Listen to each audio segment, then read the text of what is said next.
শ্বশুরবাড়িতে থাকবেন না জনপ্রিয় অভিনেত্রী শ্বেতা ভট্টাচার্য। বয়ফ্রেন্ড রুবেল দাসের সাথে তার বিয়ে হওয়ার আগেই জানিয়ে দিলেন অভিনেত্রী। সম্পূর্ণ ব্যাপারটি জানবো এই ভিডিওতে। ছোট পর্দার সুপরিচিত মুখ হলেন জনপ্রিয় অভিনেত্রী শ্বেতা ভট্টাচার্য। একাধিক জনপ্রিয় ধারাবাহিকে কাজ করেছেন তিনি অতীতে।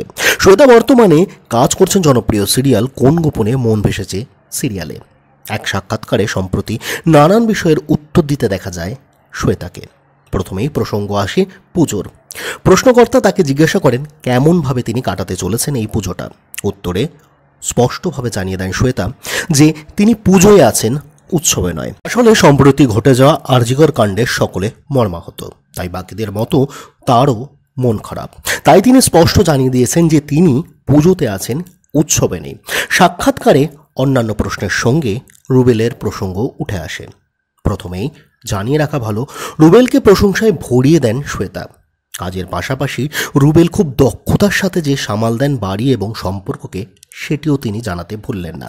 রুবেলের সাথে তিনি যে কতটা খুশি আছেন তা কিন্তু তার কথাবার্তার মাধ্যমে একাধিকবার স্পষ্ট করে দিয়েছেন শ্বেতা।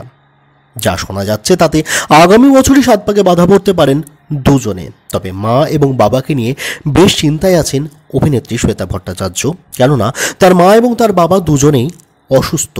তাই বিয়ের পর শ্বেতাকে যে দমদম বাসাত করতে হবে, এটি কিন্তু তিনি স্পষ্টভাবে জানিয়ে দিয়েছেন প্রশ্নকর্তাকে।